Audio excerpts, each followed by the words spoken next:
Yeah. Tell them check out the blog, bro. YouTube channel called MKO. It's pugilism, boxing algorithm. M stand for Marvin and Kevin's initials KO. Yeah. What's good, ladies and gentlemen? This is the MKO Pugilism Boxing channel. We're talking all things boxing.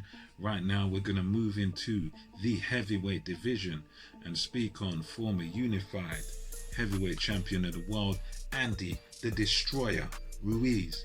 And recently, Chris Arreola had been talking to Sky Sports, and he's apparently said that there's talks going on about him being Ruiz's next opponent. And ladies and gents, don't forget to like and subscribe to this channel.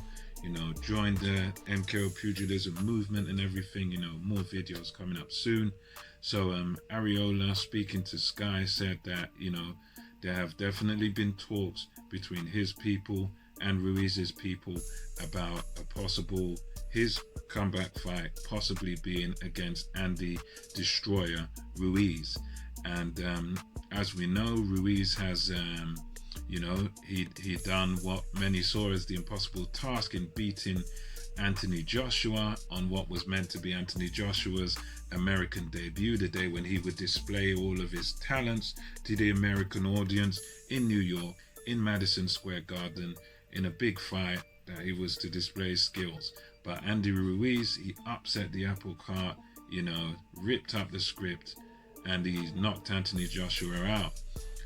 He did get beaten, of course, in the rematch, and so now he's looking to bounce back after being defeated by Joshua in his last bout.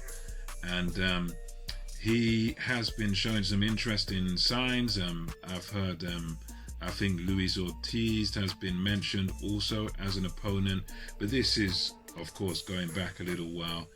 But when Luis Ortiz was mentioned to Ruiz as an opponent after the Joshua loss, he stated no, he'd like a warm-up or tune-up fight before facing somebody like a Luis King Kong Ortiz.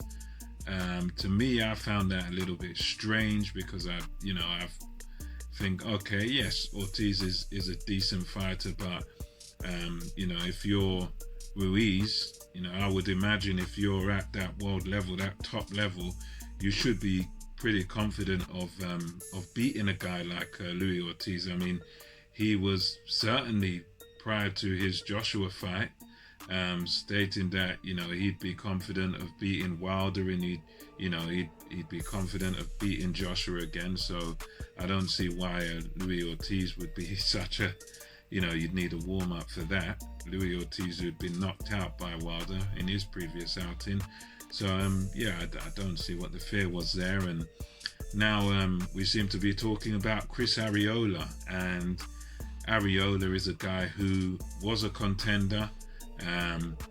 His sort of signature fight, I suppose, would have been against Vitaly Klitschko, going back years and years, and he was stopped by Vitaly Klitschko, older brother of Vladimir Klitschko.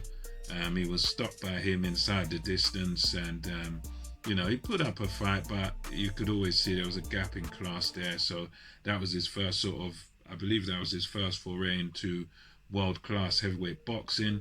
He also has lost to Deontay Wilder. I believe that was also a stoppage loss. It wasn't a spark out one, but I think stopped on his feet or something like that. And now we are talking about him versus former champion Andy Ruiz Jr. And Ruiz now, he seems to be looking for a bit of a bounce back. With Ruiz, it's kind of hard to read him, so to speak. I'm not exactly sure how motivated he is to box at this moment, because I would have thought the Joshua rematch would have been his big coming out party where he could really prove it wasn't a fluke and everything, but he didn't seem motivated for that. He came in overweight for that, and This fight against Arreola, I believe it's definitely a very, very winnable fight for Andy Ruiz. I think he definitely wins this fight unless he, comes in sort of as he did for the Joshua rematch at 21 stone or whatever it was, how I don't know what that is in pounds, but he came in, enormously overweight against Joshua. But I think unless he does something silly like come in at that sort of weight and, not take the fight seriously, I think Andy Ruiz can definitely beat Chris Arreola quite comfortably, and he could even beat him by stoppage. As long as Andy Ruiz comes in shape, I believe that this fight is if it does happen, is going to be just a foregone conclusion in Ruiz's favor.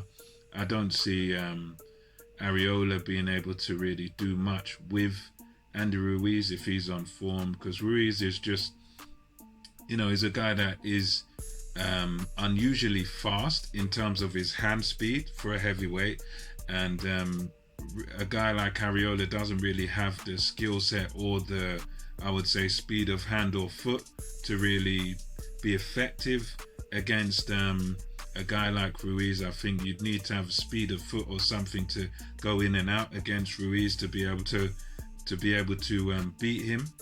But I think in this fight it's only really going one way, and for me, I kind of find it hard to see what this fight is really going to do for Andy Ruiz going forward. I mean, I can see what it does for Chris Arreola, because Chris Arreola, obviously, I think he's coming off of the loss to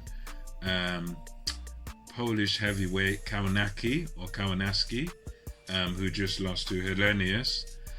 So he's coming off of a loss, a points loss. So if he comes in, Arreola, and if he comes in and beats Ruiz, it does something for his career. It raises his profile. But for Andy Ruiz, it doesn't really do much, because if he beats Arreola, well, that's just what he's supposed to do. Whereas if Arreola wins, it's a big win. You beat a former world champion. So I'm not too sure what the thinking behind this fight is, apart from, okay, they're both from Mexico, they're both heavyweights. Ruiz is the first ever world champion from Mexico. I suppose maybe the Mexican thing can sort of sell it, but really, apart from that, I don't really see what this does to raise the stock for Andy Ruiz. I think really, if he wants to be serious, he wants to get back into title contention, I would say, you want to fight somebody who's at least top 10, top 15, somebody with a bit more of a sort of name, someone who's going to be able to give you a bit more of a challenge. I mean, Arreola is going to give it a go. He's going to be swinging from the fences. He's going to really give it a go. He'll give you a fight, but again, he's aging now. He's coming off of a loss, and he's not really, as far as I know at least, he's not like a high-ranked guy. So anyway, we'll see if that fight comes off. Leave your thoughts. Let me know what you think about that fight. Let me know who you would have winning. I'm pretty sure it's going to be Ruiz, but yeah, just let me know your thoughts below. Till next time, remember to like, subscribe to the channel. It's MKO Pugilism. We're over and out.